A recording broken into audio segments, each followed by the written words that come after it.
من بڑے بڑے تشریف فرما شورائے رسول سبحان اللہ سامعین رسول اللہ صلی اللہ علیہ وسلم السلام علیکم ورحمۃ اللہ وبرکاتہ الحمدللہ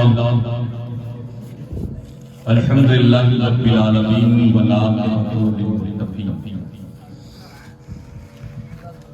والصلاة والسلام على سيد المرسلين من كان نبي آدم بين الماء والطين وعلى آله الطاهرين وأصحابه المطهرين وأبنه الغوث الأعظم خلال الدين وأهل بيته أجمعين أما بعد أعوذ بالله من الشيطان الرجيم بسم الله الرحمن الرحيم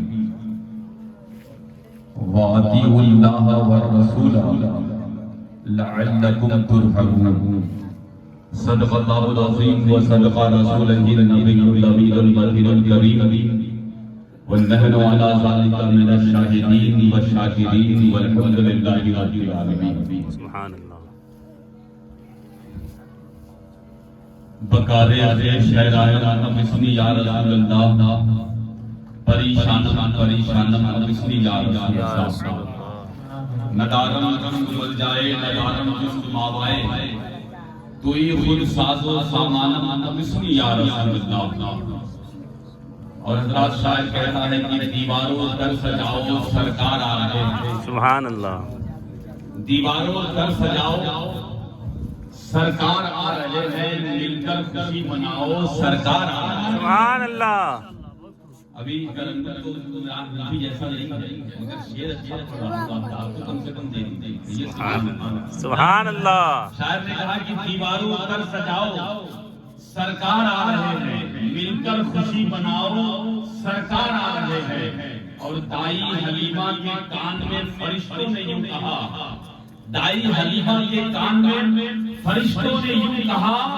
مکہ شریف جاؤ سرکار آ رہے ہیں مکہ شریف جاؤ سرکار آ رہے ہیں دیواروں پر سجاؤ سرکار آ رہے ہیں اور عاشق نے غار ثور میں عاشق سے یہ کہا عاشق نے غار ثور میں عاشق سے یہ کہا انگلی ذرا ہٹاؤ سرکار آ رہے ہیں انگلی ذرا ہٹاؤ سرکار آ رہے ہیں دیواروں اندر سجاؤ سرکار آ رہے ہیں مل کر خوشی مناؤ سرکار آ رہے ہیں حضرات پھیلی ہوئی اندرلان سے خوشبو نہیں گئی آقا کی اس جہان سے خوشبو نہیں گئی جس نے نبی کا نام محبت سے لے لیا تعاون زبان سے خوشبو نہیں گئی اللہم صلی علی سیدنا و سیدنا مولانا محمد رسولنا مولانا بارک وسلم صلی علیہ دائما صلی علیہ سرمدہ صلی اللہ تعالی علیہ وسلم شاعر نے کہا کہ تیرے کرم کا تیری عطا کا نقشہ ہی کچھ ایسا ہے تیرے کرم کا تیری عطا کا نقشہ ہی کچھ ایسا ہے سب کے دامن بھر جاتے ہیں صدقہ ہی کچھ ایسا ہے سبحان اللہ صدقے دامن بھر جاتے ہیں صدقہ ہی کچھ ایسا ہے اور نور مجسم آپ کا روئے زیبا ہی کچھ ایسا ہے حضور کا چہرہ ایسا تھا کہ دنیا میں کوئی جیسا چہرہ نہ ہوا اس نے یوسف دنیا میں مثال کے لیے ہے مگر حضرت یوسف سے لوگوں نے کہا کہ آپ بہت حسین ہیں تو کہتے ہیں کہ مجھ سے بھی زیادہ حسین آمنہ کا لال آنے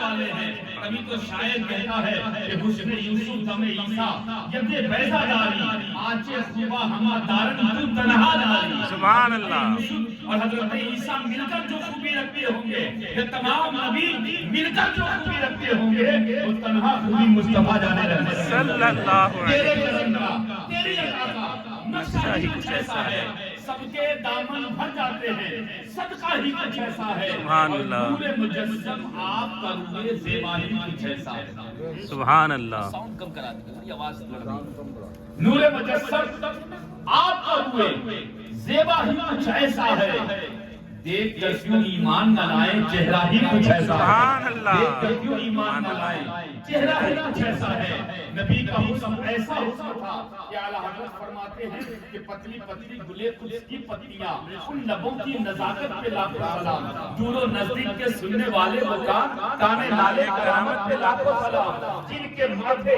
شفاعت کا صحرا رہا اس جبین مبارک پہ لاکھوں سلام جن کے سجدے کو محراب کعبہ ان کی نافذ حکومت پہ لاکھوں سبحان اللہ آپ پر ہوئے سیوا ہی کچھ ایسا ہے دیکھ کر کیوں ایمان نہ لائے چہرہ ہی کچھ ایسا ہے اور پیارے جب حسن کی تعریف کی تو غازی کوئی پیچھے نہیں رہا سبحان اللہ نے قلم اٹھا کے لکھ دیا تمہارے حسن کی تصویر کوئی کیا کھینچے حبیب یا رسول اللہ تمہارے حسن کی تصویر کوئی کیا کھینچے نظر ٹھہرتی نہیں عارض منور نظر ٹھہرتی نہیں عارض منور پر اور کسی شاعر نے کہا کہ چاند سے تصویر دینا یہ بھی کا انصاف ہے مصطفیٰ جان رحمت چاند سے تصویر دینا یہ بھی کا انصاف ہے چاند میں تو داغ ہے پر ان کا چہرہ سبحان اللہ سبحان اللہ پر ان کا چہرہ صاف ہے نور مجسم آپ کا روئے زیبا ہی کچھ ایسا تھا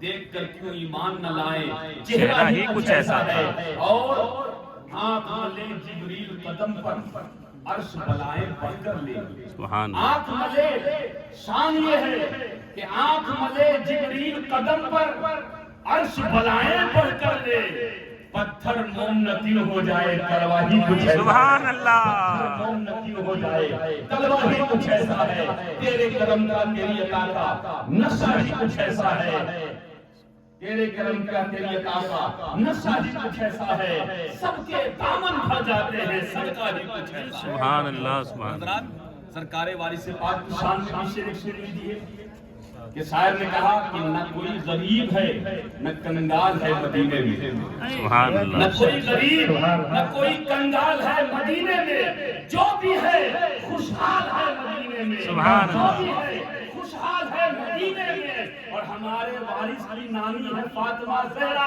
ہمارے وارث کی نانی ہے فاطمہ زہرا ہمارے وارث کا ننیحال ہے مدینے میں سبحان اللہ سبحان اللہ واہ واہ سبحان اللہ ننیحال ہے مدینے میں سبحان اللہ اللہ اکبر یا رسول اللہ زندہ باد اللہ اکبر یا رسول اللہ حضرات ماشاءاللہ آپ سب کی سماعتیں بیدار ہیں اور بڑے محبت سے ہر سال کی طرح یہاں یہ پروگرام ہوتا ہے جناب صوفی محمد ذوالفقار خان صاحب قادری یقین بخشی کی برسی کے موقع پر اللہ تبارک تعالیٰ انہیں جنت الفردوس میں اعلیٰ سے اعلیٰ مقام آمین آمین دستگیر کی نسبت کی بنیاد پر اللہ دنیا اور آخرت کے معاملے ان کے آسان فرمائے آمین حضرات یقیناً قادری نسبت ایسی نسبت ہے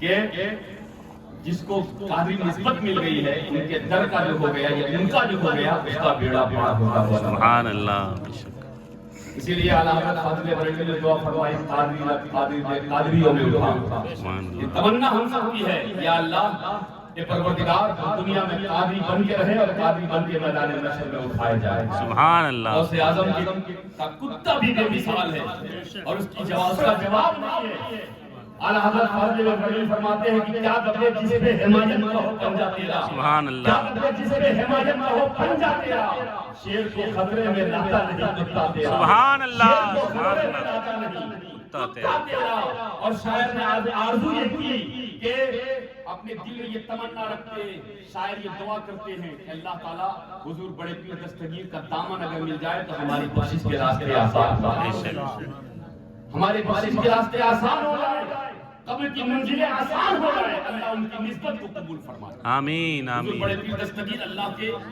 وہ ولی ہیں جو ولیوں کے ولی ہیں پیروں کے پیر ہیں میروں کے میر ہیں روشن ضمیر ہیں جو فرماتے ہیں کہ میرا قدم تمام اولیاء کرام کی گردن پر ہے اور مفسرین اور لوگ فرماتے ہیں علماء فرماتے ہیں کہ بڑے پیر دستگیر نے جو یہ فرمایا ہے وہ قیامت تک جتنے ولی آئیں گے ان کی بھی گردن پہ قدم ہے اور غوث اعظم سے جو پہلے ولی تھے ان کی بھی گردن پہ سبحان اللہ سبحان اللہ بڑے پیٹر کی عزیزوں کر چکو تیار جب میرے جنازے کو تو لکھ دینا کفن پہ نام والا غوث اعظم. سبحان اللہ.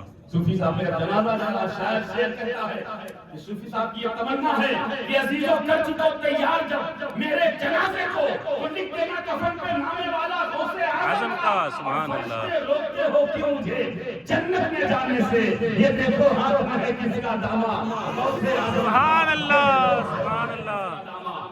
غوث اعظم کا. سبحان اللہ. اللہ کا ولی ہونا یہ معمولی بات نہیں ہے. اللہ کا دوست ہونا یہ معمولی بات نہیں ہے. اور جو ولی ہو جائے وہ معمولی بھی نہیں ہے. اللہ کی قدرت کا مظاہرہ ہے اللہ کا ولی.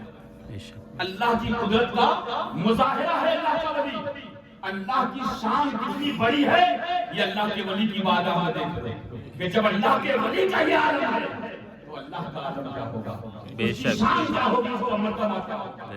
اور اس کے لیے بڑا مجاہدہ کرنا پڑتا. قرآن پاک کی جس آیت کریمہ کی میں نے تلاوت کا شرف حاصل کیا اس میں اللہ فرما رہا ہے دور حاضر میں جو ہمارا حال ہے, ہمارے ہاتھ میں دامان غوث اعظم ہے, ہم خواجہ پاک کے ماننے والے ہیں, یہ سارے دعوے ہمارے ہیں, مگر آج زمانے میں جو ہمارا حال ہے یہ آپ سے چھپا نہیں ہے, ہم سے چھپا نہیں. آج کیا حال ہے کہ ہم بھی پریشان نظر آ رہے ہیں. ہمارے بزرگان دین حضور غریب نواز اجمیر سے قطب الدین بختیار کی عطاقی کی دعوت پر دلی آئے تو راستے میں آپ نے 18,000 لوگوں کو کلمہ لا الہ الا اللہ محمد رسول اللہ صلی اللہ علیہ وسلم. یہ شان آپ کی ہے. اور ان کے چاہنے والوں کا حال کیا ہے؟ کیوں آج ہمارا یہ حال ہے؟ میں بار بار کہتا ہوں کہ ہم مسلمان ہونے کی وجہ سے پریشان نہیں ہیں, ہم نافرمان ہونے کی وجہ سے پریشان ہیں.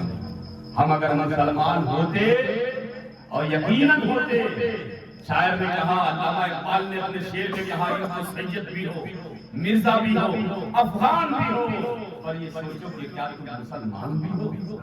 ہمیں اس بات پر غور و خوض کرنا ہوگا آخر ہمارا حال یہ کیوں ہے.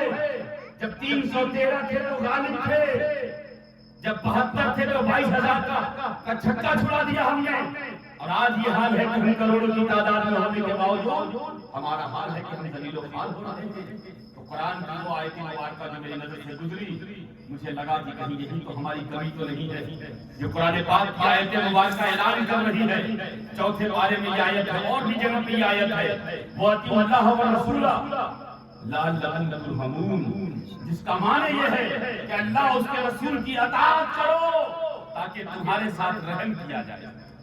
قرآن کہہ رہا ہے کہ اگر تم چاہتے ہو کہ اللہ تم پر رحم کرے, اگر تم چاہتے ہو کہ ابراہیم کا لشکر تمہاری حفاظت کے لیے آئے, اگر تم چاہتے ہو کہ دریائے نیل تمہیں راستہ دے, اگر تم چاہتے ہو کہ کھجور کی ڈالیاں تمہارے لیے تلوار بن جائے جیسا کہ تمہاری تاریخ میں بنی ہے, تبھی تو اللہ نے کہا ہے کہ ہم معمولی نہیں ہیں. ہم نے چاہا ہے تو دریائے نیل نے ہمیں راستہ دیا ہے, ہم نے چاہا ہے تو کھجور کی ڈالیاں تلوار بنتی ہوئی نظر آئی ہیں. ہم استقامت کے ساتھ جمے رہے تو 72 کا لشکر 22,000 سے غالب ہو گیا.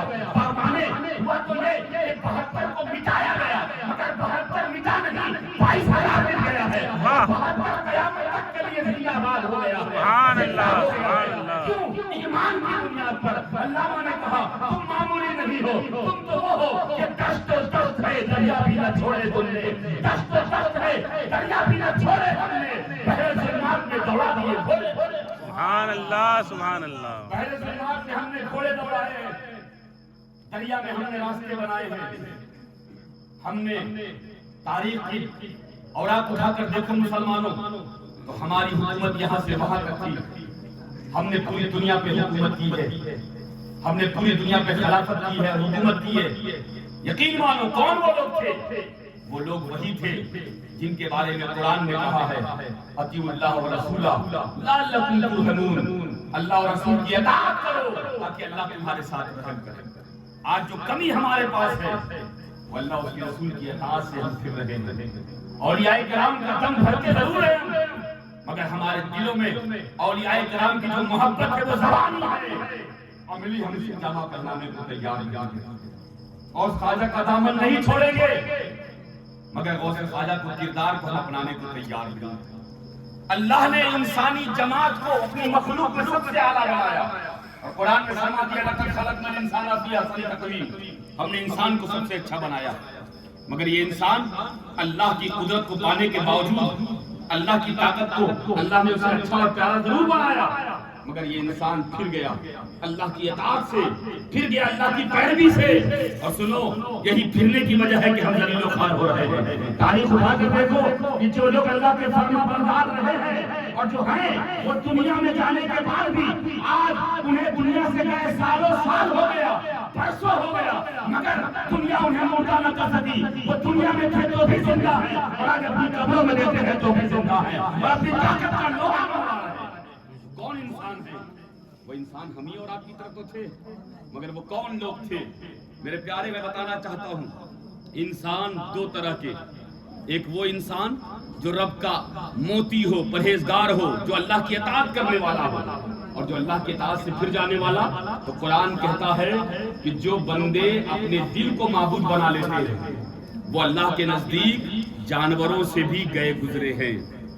جو بندے اپنے دل کو معبود بنا لیتے ہیں، ہمارا معبود کون ہے؟ اللہ۔ ہم کہتے ہیں ایاک نعبد و ایاک نستعین، ہم اللہ کی عبادت کرتے ہیں اور اسی سے مدد مانگتے ہیں۔ تو ہم اللہ کو اپنا معبود زبانی تو کہتے ہیں، مگر حقیقت میں ہم اپنے دل کو معبود مانتے ہیں۔ ہم نے اپنے کسی کیریکٹر و کردار میں یہ نہیں سوچا کہ یہ چیز اللہ کے نزدیک اچھی ہے کہ بری ہے، ہمارا دل جو کرتا ہے وہ ہم کرنے لگا ہے کہ نہیں؟ ہم اپنے دل کی سنتے ہیں، اور ہم نے کبھی کوئی چیز اس بات پر غور و خوض نہیں کیا کہ یہ چیز اللہ کے نزدیک اچھی ہے کہ بری ہے، یہ ہماری شریعت کے نزدیک اچھا ہے کہ برا ہے۔ ہم نے اپنے دل کو معبود بنا لیا، اور جب دل کو معبود بنا لیا تو اللہ کہتا ہے کہ جو لوگ اپنے دلوں کو معبود بنا لیتے ہیں وہ جانوروں سے بھی گئے گزرے ہیں۔ اب اس کی علماء نے 3 مثالیں دی کہ اللہ نے جانوروں سے بھی گیا گزرا ہمیں کیوں کہا ہے۔ وہ اس لیے کہا ہے، پہلی وجہ یہ ہے کہ جانور کے اوپر اللہ نے کوئی قید نہیں لگائی، جانور کے اوپر کوئی قید نہیں ہے، حرام و حلال کی کوئی قید جانور کے اوپر نہیں ہے، وہ جو چاہے کھا لے، جو ملے کھا لے، اس کے لیے حرام و حلال نہیں ہے۔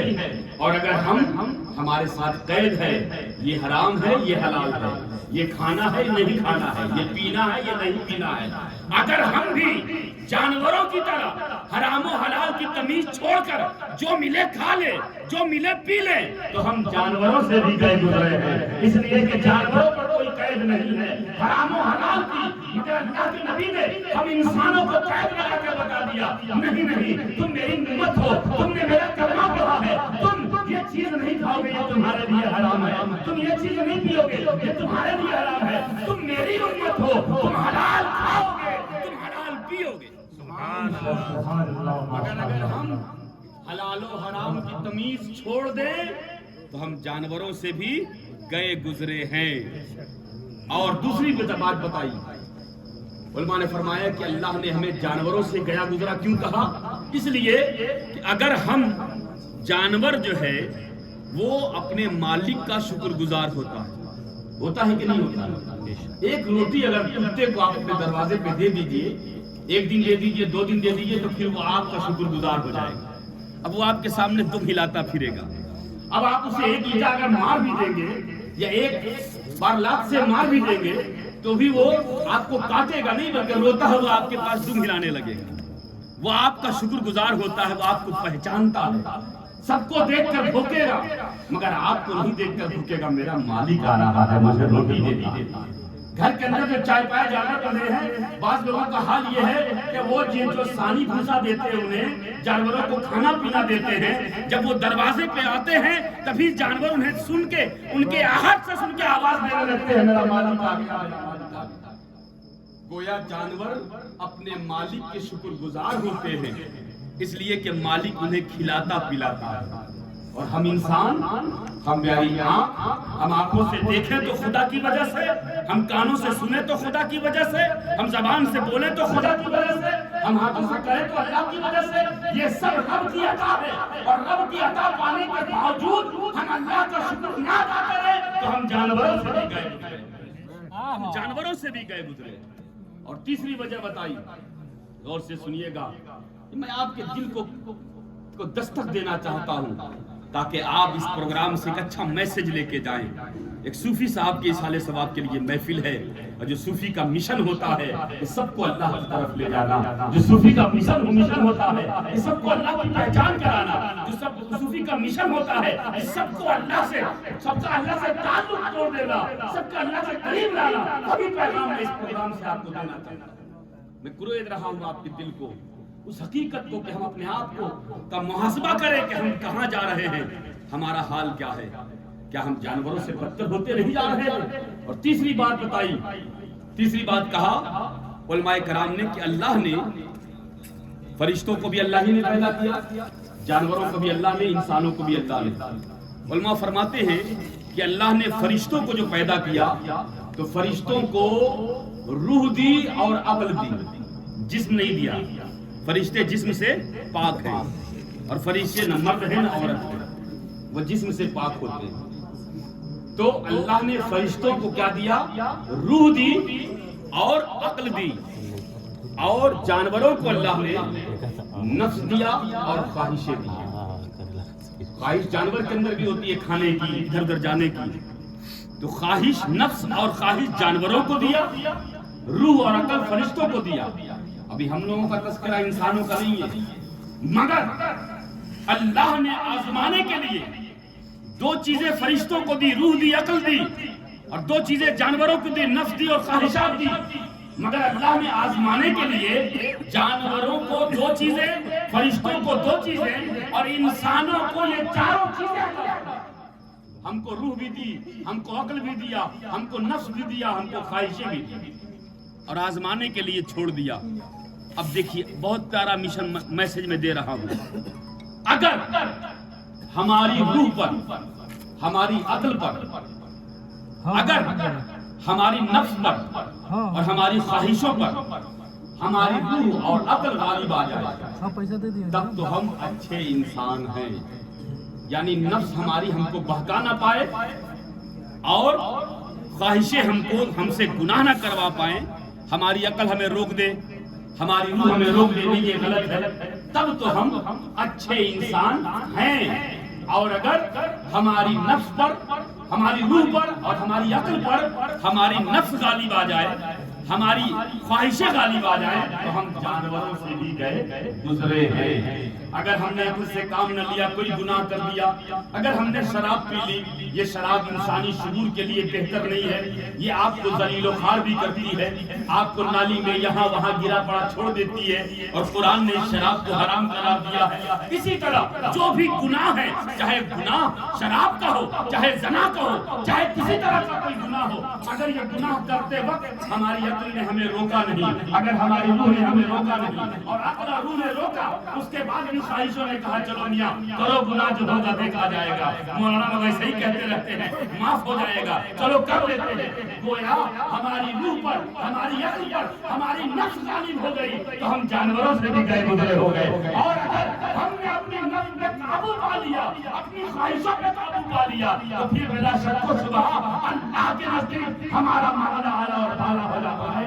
آج جو ہم اولیاء کرام کا ذکر کر رہے ہیں، بزرگان دین کا ذکر کر رہے ہیں، یہ کون لوگ ہیں؟ یہ وہی لوگ ہیں جنہوں نے اپنی نفس کو کبھی اپنی عقل پہ غالب نہیں ہونے دیا، جنہوں نے کبھی اپنی روح کو، اپنی خواہشوں کو اپنی روح پہ غالب نہیں ہونے دیا، ہمیشہ اپنی نفس کو مارا، ایسا مارا کہ اس مقام پر پہنچ گئے. قرآن کہتا ہے، آپ پوچھتے ہیں کہ اولیاء کرام مرتے کیوں نہیں ہیں، اولیاء کرام قبروں میں زندہ کیسے ہیں؟ تو میں کہنا چاہوں گا کہ سنو، اللہ نے قرآن میں کہا ہے کل نفس ذائقۃ الموت، نفس کو موت کا مزہ چکھنا ہے. اولیاء کرام کو اپنی نفس کو پہلے ہی مار چکے ہیں، اس لیے اب نفس کا معاملہ ان کے ساتھ نہیں ہے. جیسے یہ دنیا میں زندہ ہے ویسے ہی اپنی قبروں میں زندہ ہے. سبحان اللہ، سبحان اللہ، اللہ اکبر، یا رسول اللہ، زندہ باد، زندہ باد.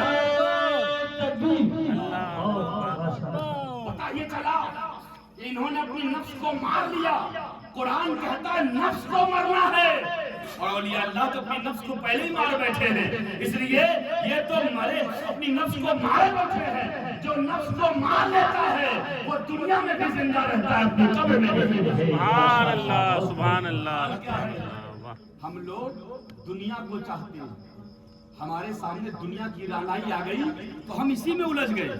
ہم نے گلاب کا پھول دیکھا، بڑا خوبصورت ہے، ہم گلاب کے پھول کے چکر میں پڑ گئے۔ ہم دنیا کی رعنائی دیکھ کر دنیا کی رعنائی میں الجھ گئے، دنیا کی رعنائی میں ایسا الجھے کہ اسی میں اپنا مکان دکان بنانے لگے اور اسی میں کھوئے رہ گئے۔ مگر فرق کیا ہے؟ آپ میں اور اللہ کے ولی میں آپ کی خواہش دنیا ہوتی ہے اور اللہ کے ولی کی خواہش دنیا بنانے والا ہوتا ہے۔ آپ دنیا کو چاہتے ہیں، آپ گلاب کے پھول کو دیکھ کر اس کی خوبصورتی میں کھو گئے، مگر اللہ کا ولی گلاب کے پھول کو دیکھ کے کہتا ہے جب پھول بننے والا ایسا ہے تو بنانے والا کیسا ہوگا؟ ہم اسے چاہیں گے۔ آپ دنیا کی رعنائی میں کھوئے ہیں اور وہ دنیا بنانے والے سبحان اللہ سبحان اللہ سبحان اللہ۔ اس کی چاہت تو دنیا بنانے والا ہوتی ہے، اور جب وہ دنیا بنانے والے کی خواہش میں خون ہو جاتا ہے تب دنیا والے اسے مجذوب کہنے لگتے ہیں، دنیا والے اسے دیوانہ کہنے لگتے ہیں۔ اور شاعر کہتا ہے کہ یہ دیوانہ مت کہو، اس نے زندگی کی حقیقت کو سمجھ لیا ہے، اب یہ دنیا داری میں نہیں رب کی یاری میں کھویا نظر آ رہا ہے۔ کیوں؟ اب کم مت کسو، اب اسے حقارت سے مت دیکھو، تحقیر سے دیوانے کو دیوانہ نہ کہنا۔ دیوانہ بڑا سوچ کے دیوانہ بنا ہے، اور دیوانے کی نظروں کو جہاں دیکھ رہا ہے دیوانہ خدا جانے کہاں دیکھ۔ سبحان اللہ سبحان اللہ۔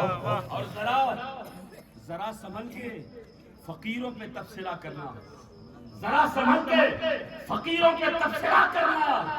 یہ وہ لوگ ہیں جو پانی سکھی ندی سے لیتے ہیں، سبحان اللہ۔ ان کی شان الگ ہے۔ جب پرتھوی راج چوہان نے پانی پہ پہرا لگا کے سوچا تھا کہ خواجہ معین الدین چشتی اجمیری کا پانی روک دیا جائے گا تو وہ اجمیر چھوڑ دیں گے، انہیں پتہ نہیں تھا کہ یہ پانی تم نے تو انا ساگر پہ پہرا لگایا ہے۔ خواجہ تو وہ ہے کہ ٹھوکر مار دے تو انا ساگر پیدا ہوتا ہے۔ تمہیں پتہ نہیں ہے، خواجہ کی طاقت کا اندازہ نہیں ہے۔ تم سمجھتے ہو کہ تالاب کو روک لو گے، تمہیں پتہ نہیں جو اللہ کا ولی ہوتا ہے وہ ہر چیز پہ حکومت کرتا ہوا آتا ہے، کیونکہ اللہ اپنے ولیوں کو انعام دیتا ہے۔ میرے ہو گئے ہو، اب جب میرے ہو گئے ہو تو میری خدائی تمہاری ہے، اب جو تم کہو گے وہ ہوگا، جو تم چاہو گے وہ ہوگا۔ سبحان اللہ سبحان اللہ۔ ذرا سمجھ کے فقیروں پہ تبصرہ کرنا۔ یہ وہ لوگ ہیں جو پانی سکھی ندی سے لیتے ہیں، یہ جب ضد پہ آ جاتے ہیں نا تو قسم خدا کی زمانہ بدلنے لگتا ہے۔ یہ جب ضد پہ آ جاتے ہیں نا تو اللہ ان کی خواہشوں کو پورا کر دیا کرتا ہے۔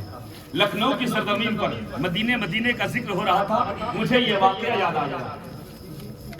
برہ نامی ایک مستان رہا کرتے تھے جو ہر وقت مدینہ کرتے تھے، غریب تھے، مستان تھے، تو برہ کے ادھر ادھر گھومتے تھے، نبی کا سلام پڑھتے تھے، نبی کا ذکر کرتے تھے۔ تو نوابوں نے انہیں بلوایا، لکھنؤ کے نوابوں نے، اور کہا کہ ہم لوگ اب بھی مدینہ چل رہے ہیں، حج پہ جا رہے ہیں، برہ چلو گے ہمارے ساتھ؟ حضرت برہ کہتے ہیں میرے لیے خوش نصیبی کی جا، کیوں نہ جائیں؟ وہاں جانے کے لیے کسی تمنا نہیں کرتی ہے، سرکار کے در پہ جانے کے لیے تو دعائیں کی جاتی ہے، یا رب میری سوئی ہوئی تقدیر جگا دے، آنکھیں جو مجھے دی ہے تو مدینہ بھی دکھا دے، گر سننے کی قوت مجھے بخشی ہے خدا بن، پھر مسجد نبی کی اذانیں بھی سنا دے، اور حوروں کی نہ غلما کی نہ جنت کی طلب ہے، مدفن میرا سرکار کی بستی میں بنا دے، مدفن میرا سرکار کی بستی میں بنا دے۔ یہ تمنا، یہ آرزو ہر عاشق کی رہا کرتی ہے، رہا کرتی کہ نہیں رہا کرتی ہے؟ غازی پور کے اللہ معاصی کہتے اخیر وقت ہے آسی چلو مدینے کو، مثال ہو کے مرے تربت پیغمبر پر، اور جب وہاں پہنچ گئے تو کہتے ہیں اے پائے نظر ہوش میں آنکھوں نبی ہے، آنکھوں سے بھی چلنا جہاں بے ادبی ہے، آنکھوں سے بھی چلنا جہاں بے ادبی ہے۔ برہ سے کہا برہ چلو گے؟ کہاں ہم چلیں گے۔ تو برہ کو نوابوں نے اس لیے لیا تھا کہ برہ مستان تھے، اور برہ کی عادت تھی کہ وہ کوئی چھیڑ دیتا تھا تو 10 باتیں سنا دیا کرتے تھے، اس لیے کہا چلو راستہ ان سے کٹے گا. حضرت برہ کو لے لیا, کہا میرے پاس اتنا مال و زر تو نہیں ہے, کہا کوئی بات نہیں, راستے کا کرایہ بھاڑا ہم لوگ لگائیں گے, ہمارے ساتھ چلو. حضرت برہ کو لے کے لوگ مدینہ مکہ پہنچے. مکہ میں خانہ کعبہ کی زیارت کی اور طواف وغیرہ کرنے کے بعد برہ تڑپ رہے تھے کب مدینہ چلے, کب مدینہ چلے. جب مدینہ جانے کی بات آئی برہ تڑپ اٹھے, اور کیوں نہ اٹھے. عاشق کہتا ہے, اعلی حضرت فاضل بریلوی کہتے ہیں کہ ہر عاشق کی تمنا مدینہ دیکھنے کی ہوتی ہے, اور کیوں نہ دیکھنے کی تمنا ہو. مدینہ آواز لگاتا ہے, حاجی آؤ شہنشاہ کا روضہ دیکھو, شہنشاہ کا روضہ دیکھو, کعبہ کو دیکھ چکے اب کعبے کا کعبہ دیکھو. سبحان اللہ, اللہ اکبر, یا رسول اللہ, زندہ باد.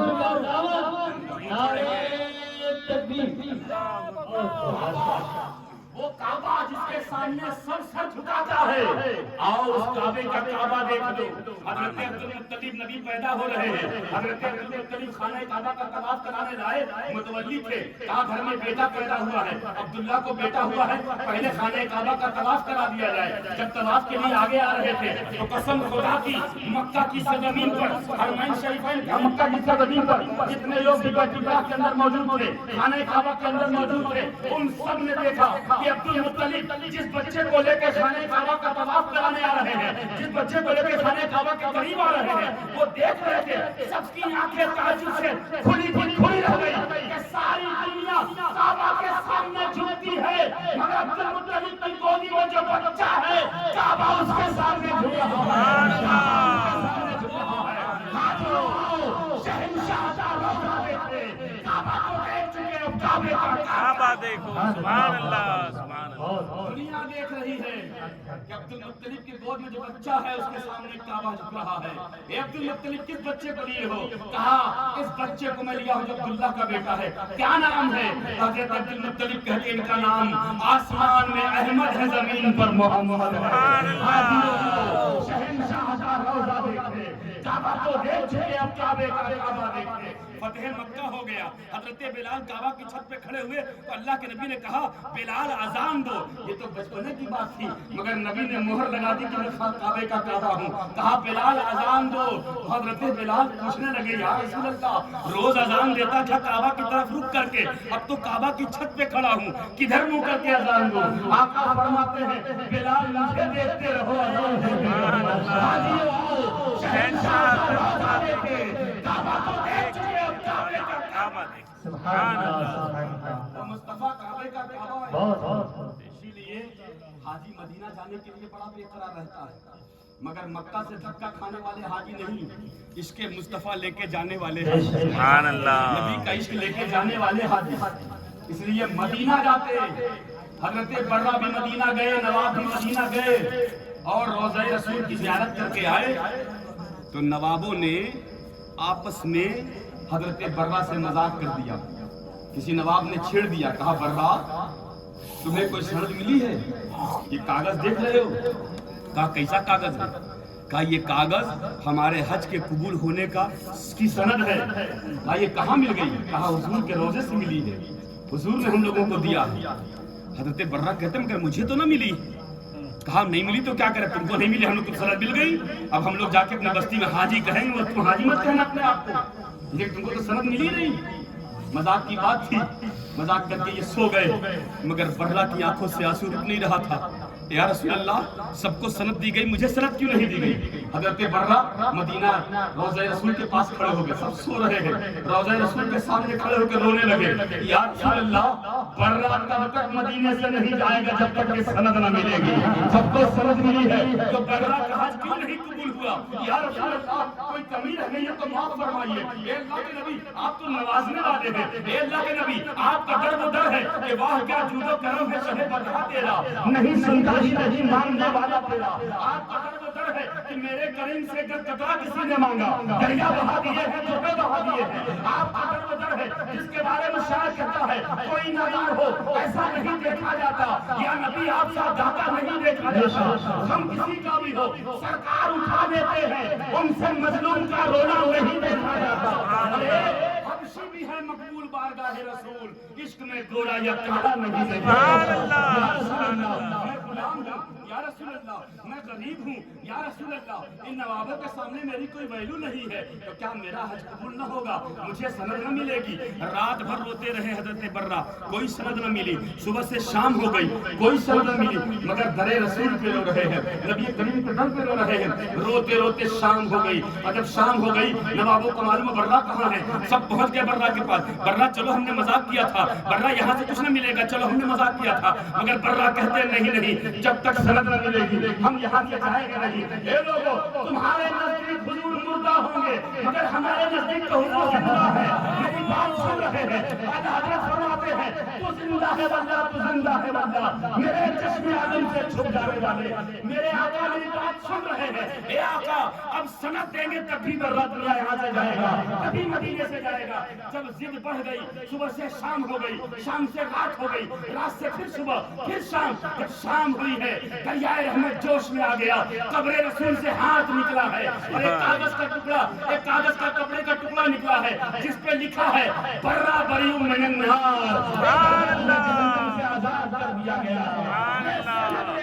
کیونکہ یہ سند ہے کہ جو حج کر لیتا ہے وہ جہنم سے آزاد ہو جاتا ہے، مگر کسی کا حج قبول ہو نہ ہو یہ الگ بات ہے، برہ تیرا حج تیرے رسول نے قبول فرما لیا ہے، یہ تجھے سند دی جا رہی ہے۔ برہ بریء من النار، ہاتھ باہر نکلا، حضرت برہ نے اس ہاتھ کو چوما ہے اور چوم کے کہا ہے کون دیتا ہے دینے کو منہ چاہیے، کون دیتا ہے دینے کو منہ چاہیے، دینے والا ہے سچا ہمارا نبی، سبحان اللہ، اللہ اکبر، یا رسول اللہ، زندہ باد، زندہ باد۔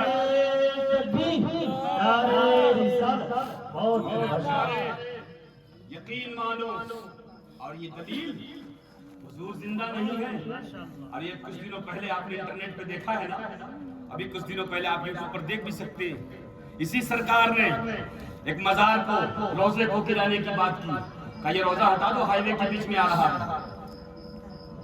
مزار کمیٹی کے جو لوگ تھے انہوں نے جا کے ایس پی سے ملاقات کی، ڈی ایم سے ملاقات کی، مگر کوئی بات نہیں سنی گئی، کہا نہیں مزار کو ہٹانی پڑے گی۔ تو لوگوں نے کہا حضور اگر مزار کو ہٹانا ہے تو مجھے تھوڑا ٹائم دے دیا جائے، ہم لوگ قبر کو یہاں سے وہاں منتقل کرنا چاہتے ہیں۔ کہا کیا کرنا چاہتے ہیں؟ کہا ہم قبر کھولیں گے اور جو سرکار کی جو جسم مبارک اس کو یہاں سے وہاں لے جائیں گے۔ کسی بزرگ کا آستانہ تھا، کہا ان کو یہاں سے وہاں لے جائیں گے۔ کہا کب کے انتقال کیے ہو؟ کہا تقریباً 300 سال ہو گیا۔ کہا تمہارا دماغ تو خراب نہیں ہو گیا ہے؟ 300 سال پہلے جو آدمی دنیا سے جا چکا ہے اس کا جسم بچا ہوگا زمین کے اندر؟ کہا حضور آپ کا عقیدہ کچھ اور ہے، ہمارا عقیدہ کچھ اور ہے۔ ٹھیک ہے تمہیں اجازت دی جائے گی، ہمارے دیوانے پر بھی تمہیں اجازت دی جائے گی، اور ہم بھی تو دیکھیں کون نکلتا ہے اس کے اندر سے۔ قسم خدا کی جب قبر کھولی گئی ہے، انٹرنیٹ اور نیوز چینلوں پہ چلا ہے، دیکھ لینا میرے پیارے، جب کھولا گیا ہے تو 300 سال پہلے جیسے دفنایا گیا تھا لاش ویسے ہی محکمہ ہوئی نکلی ہے۔ شاعر کہتا ہے زمین میلی نہیں ہوتی، زمن میلا نہیں ہوتا، محمد کے دیوانوں کا کفن میلا نہیں ہوتا۔ دنیا نے دیکھ دیا ہے کہ مصطفیٰ کا غلام اگر 300 سال پہلے دیتا ہے تو جب غلام کا جسم سلامت ہے تو نبی کا جسم کیسے سلامت ہوگا؟ جن کے زندہ ہونے کی قرآن نے گواہی دے دی ہے، وَلَا تَقُولُوا لِمَن يُقْتَلُ فِي سَبِيلِ اللَّهِ أَمْوَاتٌ، جو اللہ کی راہ میں قتل ہوتے ہیں وہ مردہ نہیں ہوتے، بل احیاء بلکہ وہ زندہ ہوتے ہیں، زمین پہ رہے تو بھی زندہ ہے، قبر میں لیتے رہے تو بھی زندہ ہے۔ سبحان اللہ، سبحان اللہ۔ مرتا وہ ہے جو دنیا دار ہوتا ہے، جو رب کا وفادار ہوتا ہے وہ مرتا نہیں ہے، اللہ اسے سلامت رکھتا ہے، زمین کے اوپر بھی وہ سلامت، زمین کے نیچے بھی سلامت۔ اور کیا آپ جانتے ہیں کہ ہر چیز کو مٹی کھا جاتی ہے؟ ہر چیز کو مٹی کھاتی ہے۔ اس مٹی کو بھی کیا منمانا سمجھا ہے آپ نے؟ آسمان زمین کے اندر جتنی چیزیں ہیں سب اللہ کی اطاعت کرتی ہیں، سب اللہ کی اطاعت کرتی ہیں۔ آپ دیکھو اسی مٹی کے اندر لوہا ڈال دو مٹی کھا لے گی، ہڈی ڈال دو مٹی کھا لے گی، مگر گیہوں کا دانہ ڈال دو مٹی کھاتی ہے، اس سے اگا دیتی ہے۔ آپ اناج ڈالتے ہو، چنا ڈالتے ہو، مٹی اگا دیتی ہے، اونگ ڈالتے ہو مٹی اگا دیتی، اس کو نہیں کھاتی۔ پتہ یہ چلا کہ مٹی ہر چیز کو نہیں کھاتی۔ اے مٹی تو لوہے کو کھا جاتی ہے، اناج کو کیوں نہیں کھاتی؟ تو کہتی ہے مٹی اللہ جسے کھانے کو کہتا ہے ہم کھا دیتے ہیں، اور اللہ جسے اگانے کو کہتا ہے ہم کھا دیتے ہیں۔ فرما بردار ہیں وہ ہم سے ڈیوٹی لیتا ہے جس کو کھانے کو کہتا ہے تو دنیا دار جب میرے اندر آتا ہے تو ہم اس کے کھا دیتے ہیں اور رب کا وفادار آتا ہے تو اس کو آرام سے رکھتے ہیں اس کے لیے جنت کا مکان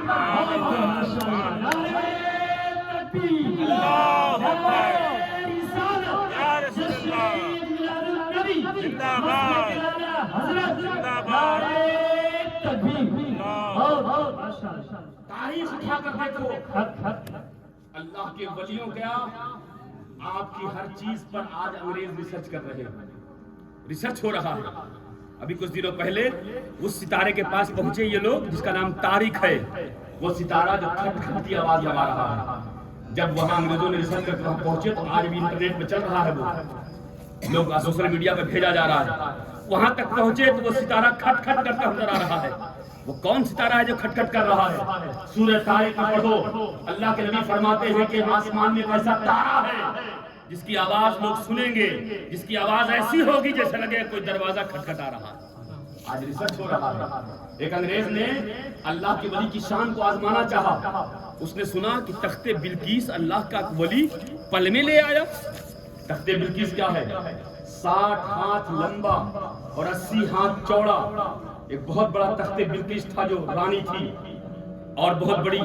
رانی تھی جس کو حضرت سلیمان نے اپنے یہاں بلوایا تھا اور جب حضرت سلیمان نے اس کو بلوایا تو کہا اس کے آنے سے پہلے اس کا تخت ہمارے پاس آ جانا چاہیے تاکہ ہم اس کو اس کے تخت پہ بٹھائیں آپ کسی گھر جائیں اور وہاں آپ کا صوفہ مل جائے بیٹھنے کو تو آپ تعجب کریں گے نہیں طاقت کا اندازہ لگائیں گے نہیں کتنی بڑی طاقت والا ہے کہ ہم اس کے یہاں بیٹھنے آئے جس صوفے پہ ہم گھر بیٹھتے تھے وہ صوفہ میرے یہاں حاضر ہے حضرت سلیمان نے کہا کون لائے گا تو جناتوں میں سے کچھ جنات نے کہا کہ ہم لائیں گے جس نے کہا 2 دن میں لائیں گے کسی نے کہا 1 دن میں لائیں گے اس زمانے میں انجیل کے ایک حافظ تھے عالم تھے وہ اللہ کے ولی تھے انجیل کی چند آیتوں کے حافظ تھے وہ زمانے میں وہ حاضر ہوئے اور اللہ کے ولی تھے انہوں نے کہا میں لاؤں گا تخت بلقیس کل آنے کو تو سب کہہ رہے ہیں کتنا جلدی لاؤ گے تو آپ کہتے ہیں کہ میں آپ کی پلک جھپکنے سے پہلے وہ تخت لا کے رکھوں گا اس زمانے انجیل کے حافظ عالم اور ولی کا یہ عالم ہو جو قرآن کا حافظ اور عالم اس کا حال کیا ہوگا سبحان اللہ ولی اس کا حال کیا ہوگا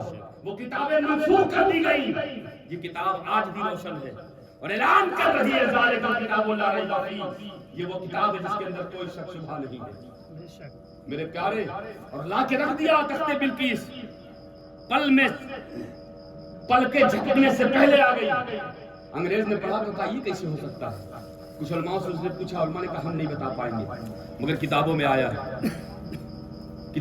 قرآن میں آیا اس نے کہا یہ تعجب کی بات ہے ایسا کیسے ہو سکتا ہے اتنی جلدی کوئی تخت بلقیس کہاں سے پلا دے کس رفتار سے لائے گا بلٹ ٹرین چلائی جا رہی ہے جہاز چلایا جا رہا ہے سب کی رفتار فکس ہے اتنا جلدی کوئی کیسے لا سکتا ہے تو لوگوں نے کہا اس کو سمجھنے کے لیے آپ پاکستان چلے جائیے وہاں بڑے بڑے عالم ہیں مزارے ہیں بزرگے ہیں وہاں بڑے بڑے علماء اس میں موجود ہیں ان سے رابطہ کیجیے وہ بتا دیں وہ پاکستان آیا کچھ لوگوں سے ملا کچھ اہل دیوبند لوگوں سے ملا انہوں نے کہا کہ ہم کو بھی یہ بات سمجھ میں نہیں آتی کسی نے بتایا بہرحال مایوس ہو کے جانے لگا تو کسی نے کہا کہ جا رہے ہیں تو راستے میں داتا علی ہجوی کی مزار پڑے گی اس مزار کے پاس چلے جائیے گا شاید وہاں کوئی آپ کو بتا دے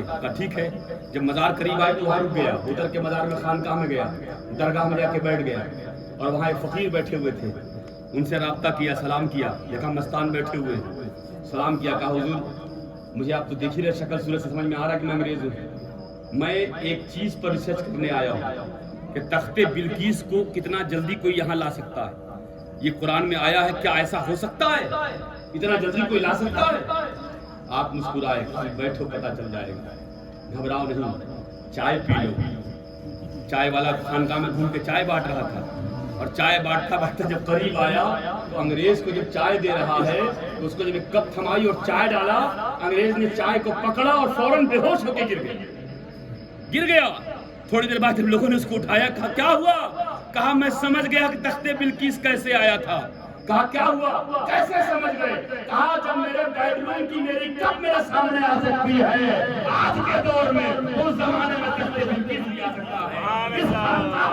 جو آدمی مجھے چائے لے کے آیا اور جو چائے چائے مجھے دی ہے یہ وہی کپ ہے جس چائے کو میں انگلینڈ میں اپنے گھر میں جس کپ میں چائے پیتا ہوں وہ کپ میرے سامنے پیش کر دی ہے. سبحان اللہ سبحان نگاہ مرد مومن سے بدل جاتی ہے تقدیریں. یہ شان اللہ والوں کی ہے جب اللہ اپنا بنا لیتا ہے, جب اپنی ربوبیت کے دروازے کھول دیتا ہے اور عالم کے دروازے اس کے لیے کھول دیے جاتے ہیں, قربت اللہ رب العزت دے دیتا اپنے بندے کو, تو ایسا پردہ ہٹا دیتا ہے وہ بندہ زمین پہ بیٹھ کے ساری چیزوں کا مظاہرہ کرتا رہتا ہے, ساری چیزیں دیکھتا رہتا ہے. اسی لیے کہا گیا دیوانے کو حقیر سے دیوانہ نہ کرنا, دیوانہ بڑا سوچ کے دیوانہ بڑا. دیوانے کی نظروں کو جہاں دیکھ رہا ہے دیوانہ خدا جانے کہاں دیکھا. یہ اللہ والوں کی شان ہے, تاریخ شاہد ہے کہ اللہ کے ولیوں نے وہ کمال دکھایا ہے. یہ کون لوگ ہیں؟ یہ انسانی جماعت کے لوگ ہیں. آج میں بھی آپ کو بتانا چاہتا ہوں ولی آپ بھی بن سکتے ہیں, مگر اس کے لیے آپ کو اپنے نفس کی قربانی دینی ہے. علماء فرماتے ہیں کہ حضرت امام سیوطی فرماتے ہیں کہ 5 چیزیں آدمی اپنے اندر پیدا کر لے تو وہ اللہ کا دوست ہو جائے. 5 چیزیں آپ کریں گے, میں بتاؤں وہ 5 چیزیں اگر آپ اپنے اندر پیدا کر لیں تو آپ اللہ کے دوست ہو جائیں. پہلی چیز اللہ کا دوست ہونے کے لیے اور بھی 5 چیزیں کس کی؟ بچوں کی اختیار کر دی جائے. جو بچوں کی 5 عادتیں ہیں اگر وہ ہم اپنے اندر داخل کر لیں تو ہم اللہ کے ولی ہو جائیں, اللہ کے دوست ہو جائیں. پہلی چیز بچوں کے اندر رحم دل ہوتے ہیں. بچے اپنے دل کو آپ رحم کر لیں, نرم کر لیں. بچے تھوڑی سی بات میں رونے لگتے, آپ بھی رویا کیجئے. کہاں جس طرح بچہ رو کے آپ سے اپنی ہر خواہشوں کو منوا لیتا ہے اس طرح آپ رب کی بارگاہ میں رو کے اپنی گناہوں کو منوا لیجیے, اپنی معافی منگوا لیجیے. حضور فرماتے ہیں کہ اپنے رب کے سامنے گڑگڑاؤ اور رونا نہ آئے تو رونے جیسا منہ بنا لو. جب ایک بچہ روتا ہے تو ماں کو رحم آ جاتا ہے. تمہارا رب تو 70 ماؤں سے زیادہ تم سے محبت کرتا ہے. گناہ کر کے بھی اس کی بارگاہ میں اگر رو دو گے تو اللہ تمہارا رونا قبول فرما لے گا, تمہارے گناہوں کو معاف. دل کو نرم رکھو. بچوں کا دل نرم ہوتا ہے, تھوڑی دیر میں روٹتے ہیں, تھوڑی دیر میں مان جاتے ہیں. دل کو نرم رکھا جائے. اور دوسری صفت فرمایا کہ بچوں کی دوسری صفت یہ کہ جہاں جگہ ملے وہاں بیٹھ جاتے ہیں. وہ شان شوکت نہیں دیکھتے, آگے بھی بیٹھیں گے پیچھے بھی بیٹھ جائیں گے, اچھا کپڑا پہنے گے بیٹھ جائیں گے. اور جو شان شوکت دیکھتے ہیں وہ تکبر ان کے دلوں میں پلتا کہ ہم پیچھے کاہے بیٹھے, ہم گئے تو ہم کو نیچے بیٹھا دیا, ہم گئے تو ہم کو یہاں بیٹھا دیا, ہم گئے تو ہم کو وہاں بیٹھا دیا. یہ تکبر کی بولی ہے. جہاں جگہ ملے وہاں بیٹھ جاؤ. اللہ کو یہ بہت پسند ہے کہ میرا بندہ تکبر نہیں کرتا ہے, میرا بندہ اپنی شان نہیں دیکھتا ہے, جہاں چاہتا ہے بیٹھ جاتا ہے. اور یقین مانو اونچائی پہ بیٹھنے سے تمہیں عزت نہ ملے گی بلکہ سماج تمہیں نیچے سے لے کر اوپر بٹھانے سے عزت ملے گی. اور مولانا فرماتے ہیں کہ جب اونچائی پہ بیٹھ جاؤ, جب جہاں جگہ ملے بیٹھ جاؤ تو اپنے سے اونچے والے کو مت دیکھو, اپنے سے نیچے والے کو دیکھو. کم سے کم اس سے اچھی جگہ ہم کو ملی جو ہم سے نیچے بیٹھے. دوسری خصلت یہ کہ تکبر مت کرو, گھمنڈ نہ کرو, جیسے رہو سادہ مزاج رہو. یہ دوسری صفت بچوں کی ہمیں اختیار کرنی ہے. اور تیسری صفت بچے کل کے بارے میں نہیں سوچتے. اگر ان کو 10 روپے مل جائے تو وہ خرچہ کر دیتے, وہ جمع پوچھی نہیں رکھتے, وہ کل فکر رب کے بھروسے رہتے, وہ کل کی فکر نہیں کرتے, وہ آج کی فکر کرتے. اور ہم کل کی فکر کرنے میں ہم بینک بیلنس بنانے میں لگ گئے. کیا یہ کل کی فکر جو ہم کر رہے ہیں یہ رب سے دوری نہیں تو اور کیا ہے؟ شاعر نے کہا کہ جو بیمارے محبت ہے دوا خانہ نہیں رکھتے, مریضوں کے لیے کوئی شفا خانہ نہیں رکھتے. خدا کی ذات پر کتنا بھروسہ ہے پرندوں کو, سیکھو پرندوں سے. خدا کی ذات پر کتنا بھروسہ ہے پرندوں کو, یہ اپنی چونچ میں کل کے لیے دانا نہیں رکھتے, کل کے لیے دانا نہیں رکھتے. دھان پھیلا ہے, گیہوں پھیلا ہے, پرندے آ کے چر رہے ہیں, چون رہے ہیں. کوئی پرندہ ایسا دیکھا جو چمکی لے کے آئے تھوڑا سا بٹور کے لے جائے؟ آپ کہیں گے ان کو اتنا شعور نہیں ہے. کاہے نہیں شعور ہے؟ ان کا گھونسلہ جا کے دیکھو کتنا شعور سے بناتے ہیں, گانٹھ پہ گانٹھ, گانٹھ کے بعد بنا کتنا خوبصورت بناتے ہیں کہ آندھی طوفان بھی اس کا کچھ نہیں بگاڑ سکتی. شعور نہیں ان کو، شعور ہے وہ چاہے تو چنگی لے کے تھوڑا سا بٹور لے، شعور ہے تبھی تو 2 دانے اٹھا کر ان کے جو بچے پیڑوں میں پلے ہوئے پڑتے چھوٹے چھوٹے بچے ان کے منہ میں لے جا کر کھلاتے، شعور ہے ان میں۔ اے پرندوں جب شعور ہے تو تم اناج جمع کیوں نہیں کر لیتے؟ تو کہتے کیا فائدہ جب رب نے کھلانے کا وعدہ کیا ہے تو جمع کیوں کیا جائے؟ کیوں کر نہیں کھانا ہے؟ تو کہتا ہے پرندہ کہ ہم انسان نہیں ہیں، ہمیں رب پر یقین ہے، جو خدا کل جگائے گا وہی خدا ہمیں کل جگائے گا۔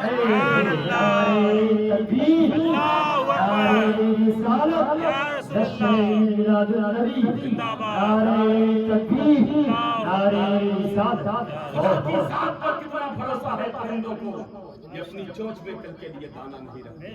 اللہ کی ذات پر یقین رکھو، پروردگار مسبب الاسباب ہے، پریشانیاں دور کرانے والا ہے، مگر اللہ کی ذات پہ بھروسہ نہ ہونے کی وجہ سے ہم کتنا بھروسہ بنا کے بیٹھے اور سب فیل ہو جاتا ہے وقت پر، اس کی رحمت ہی کام آتی ہے ہماری۔ اس لیے بچوں کی طرح رکھو، کل کی فکر نہیں کرنا۔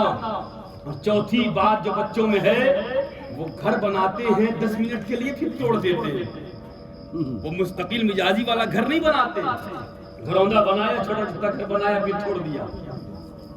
ویسے ہی آپ کو بتایا گیا ہے کہ بچوں کی وہی خصلت رکھو کہ اس دنیا کو جانو کہ یہ فنا ہونے والی ہے، یہ دنیا، یہ مکان، یہ دکان، یہ ابدی نہیں ہے، یہ عارضی ہے، چند دنوں کی ہے۔ اس لیے دنیا سے ایسی محبت رکھو کہ بس رہنا ہے، چلے جانا ہے۔ آخری دنیا جو تمہاری ہے، جو اصلی مکان تمہارا ہے، وہ تمہاری قبر ہے اور آخرت کی منزل ہے۔ اس لیے ہمیں اس دنیا میں رہنا ہے تو وہاں کی تیاری کرنا ہے، یہاں کی تیاری نہیں کرنا۔ یہ بچوں کی خصلت میں یہ بھی داخل ہے، اس کو بھی اختیار کریں۔ 4 چیزیں ہو گئی، اور 5ویں چیز، بچے کینہ دل میں نہیں رکھتے۔ ابھی ملے، ابھی دوستی، کندھے پہ ہاتھ لگا کے گھوما، پھر ترنت پھیٹا پھیٹی کیا، جھگڑا کیا، روتے ہوئے دونوں گھر آئے، دونوں ابا لڑ گئے اور بچے جا کے مل گئے مل گئے، صبح جھگڑا کیا، شام کو مل گئے۔ ارے بچے ہیں، لڑ گئے پھر مل جائیں گے، مل جاتے ہیں۔ اور ہمارا حال کیا ہے کہ ہم دل میں کینہ رکھتے ہیں، باپ کا جنازہ ہے، بھائی ہے مگر بھائی شریک نہیں ہے، بھائی کا جنازہ ہے، بھائی کی بھائی سے نہیں بنتی ہے، بھائی کی بہن سے نہیں بنتی ہے، پڑوسی سے نہیں بنتی ہے۔ یہ خمار، یہ خیال، یہ کینہ ہم لیے دنیا سے چلے جاتے ہیں۔ ہائے افسوس، یہ چند سال کی زندگی جو دوستی کے لیے کم ہے، ہم نے اس دنیا میں اپنے لیے دشمن ہی دشمن بنا رکھے۔ ہمارے دل میں کینے میں کینہ ہے۔ مسلمان کینہ نہیں رکھتا ہے، اگر کبھی معاملے ہو جائیں گھر والوں سے تو معاف کر دیا کرو، بھائی بھائی سے پیار کرو۔ یہ چند سال کی دنیا، پھر یہ بھائی نہ ملے گا، پھر یہ دنیا نہ ملے گی۔ اس لیے دوست بناؤ، کینہ مت رکھو، اگر اس کی ہی غلطی ہے مگر تم ہی معاف کر دو۔ حضور فرماتے ہیں کہ اگر معافی مانگنے میں شرم آتی ہے تو وہ شرم مت کرو، معافی مانگ لو۔ عزت جاتی ہے تو اپنی عزت دے دو، قیامت کے دن ہم تمہیں عزت دیں گے، ہم تمہیں اپنے پاس رکھیں گے۔ اس لیے تم پریشان نہ ہو، عزت کی خاطر تم اناج لے کے رہو، گھمنڈ اور تکبر نہ جیو کہ میں کیوں جھکوں، بلکہ پہل کر کے معافی مانگ لو۔ اللہ کے نبی فرماتے ہیں وہ آدمی اللہ سے معافی کی امید نہ رکھے جس نے دنیا میں کسی کو معاف نہ کیا۔ اس لیے آپ اگر معاف کرو گے تو اللہ آپ کے گناہ معاف کرے گا، آپ اگر معاف کرو گے تو اللہ آپ کے بھی گناہ کو معاف کرے گا۔ یہ 5 چیزیں عمل میں لائیے، ایک اچھے انسان بن جائیے تاکہ آپ کی دنیا اور آخرت سمجھ جائے۔ یہ چند سالہ زندگی ہے، آپ ایک اچھے سچے مسلمان بن کے دنیا میں زندگی گزاریے، اپنی مسجدوں کو آباد کیجیے، نمازی بنیے، پرہیزگار بنیے، انشاءاللہ تعالی حرام و حلال کی تمیز کیجیے۔ میں دعویٰ کرتا ہوں یہ دنیا کی مخالفت، یہ دنیا کا ماحول آپ کا کچھ بگاڑنے والا نہیں ہے۔ آخری بات کہہ کے گفتگو ختم کر رہا ہوں، یہ ماحول، اس سے آپ گھبرا رہے ہیں، اس سے آپ ڈپریشن میں جا رہے ہیں، اس سے آپ مایوس ہو رہے ہیں۔ میاں ہم اپنے ایمان کی کمی سے مایوس ہو رہے ہیں، ورنہ ہمیں تو اس کی فکر ہی نہیں کرنا چاہیے۔ اللہ نے کہا وَمَا خَلَقْتُ الْجِنَّ وَالْإِنسَ إِلَّا لِيَعْبُدُونِ، ہم نے انسان اور جنات کو اس لیے پیدا کیا کہ وہ عبادت کرے۔ عبادت کرنا کام ہمارا ہے، عبادت کرنا کام خداوند قدوس کا ہے، اور اللہ محافظ ہمارا اللہ ہے۔ تم صرف عبادت شروع اللہ تمہاری حفاظت کرے. سبحان اللہ سبحان اللہ. حفاظت کی فکر آپ نہ کریں. اللہ خیر الحافظین، اللہ بہتر حفاظت کرنے والا ہے. آپ کیوں فکر مند ہے؟ نمرود سے بھی حفاظت کیا، فرعون سے بھی حفاظت کیا، شداد کو مٹا دیا. دشمنان اسلام کو اس نے ایسا مٹایا کہ دنیا ان کے اوپر تھوک رہی ہے. وہی حال ان کا بھی ہوگا. مگر پہلے آپ اللہ کی عبادت کی طرف لوٹیے، اسے راضی کر لیجئے. اللہ جب دوست ہو جائے گا تو فانوس بن کے جس کی حفاظت خدا کرے، وہ شمع کیا بجھے جسے روشن. آپ ماحول دیکھ رہے ہیں، اس سے برا ماحول حضور کے زمانے میں تھا. جب حضور نے کہا تھا لا الہ الا اللہ محمد رسول اللہ، جانتے ہو پورا مکہ حضور کا دشمن، غیر تو غیر، چچا دشمن، ماموں دشمن، خالو دشمن، سب محمد کو مٹانے میں لگے تھے. اتنا ماحول خراب تھا کہ سجدے میں رسول کو جھڑیاں پھینک دی جائیں. اتنا ماحول خراب تھا کہ چادروں میں باندھ کے حضور کو گھسیٹا گیا. اتنا ماحول خراب تھا کہ پتھروں کی بارش حضور کے اوپر کی گئی، مگر استقامت کے ساتھ اپنے دین پہ قائم رہے. اور اتنا ماحول خراب ہوا کہ اپنا مکہ چھوڑنا پڑا، ہجرت کرنا پڑا. اور ہجرت کر کے جب نکلے تو بہت بڑا لشکر لے کے نہیں نکلے، ایک پتلے دبلے صحابی ابو بکر صدیق کو ساتھ میں لے کے نکلے. اور جب لے کے نکلے اس غار کے اندر چھپے، اس غار تک جب دشمن پہنچ گئے، صدیق اکبر نے کہا یا رسول اللہ لگتا ہے غار کے باہر دشمن آ گئے ہیں، باہر آ گئے دشمن، اب ہمیں پکڑ لیں گے، اب ہمیں ہلاک کر دیں گے. تو حضور فرماتے ہیں ان ابو بکر صدیق گھبراؤ نہیں، ان اللہ معنا، بے شک اللہ ہمارے ساتھ ہے، وہ ہماری حفاظت کرے گا. صدیق گھبراؤ نہیں، اللہ حفاظت کرنے والا ہے. اور اللہ نے ایسی حفاظت کی کہ جو راستہ تھا اس پر مکڑی نے آ کر جالیں لگا دی. اور یہودیوں نے کہا کہ اس راستے سے محمد گئے ہوتے تو یہ جالیں ٹوٹ گئی ہوتی، اس کا مطلب اس کے اندر محمد نہیں ہے. اللہ حفاظت کرنے والا ہے. صدیق اکبر کے ساتھ آئے، مدینہ میں رہے، استقامت کے ساتھ دین پر قائم رہے. کئی جنگیں لڑی اور جنگیں لڑنے کے بعد اکیلے آئے تھے اور 1000 کے لشکر کے ساتھ پھر مکہ پہنچے ہیں. اور مکہ کی گلی گلی سے لا الہ الا اللہ محمد رسول اللہ کا نعرہ پڑا. اس کا برا ماحول تو نہیں ہے. جب ایسے ماحول میں حضور نے استقامت کے ساتھ رہے تو آپ آج بھی استقامت کے ساتھ رہیے. یہ تمام جو پریشانیاں آ رہی ہیں ہماری بد عملی کی وجہ سے آ رہی ہیں. سارے گناہ جو یہودیوں اور کافروں مشرکوں کے تھے آج وہ گناہ مسلمان کے نوجوان کرتے نظر آ رہے ہیں. ہمارے گھروں سے دین اٹھ گیا ہے، ہمارے گھروں سے نماز اٹھ گئی ہے، ہمارے گھر سے دینی ماحول اٹھ گیا ہے.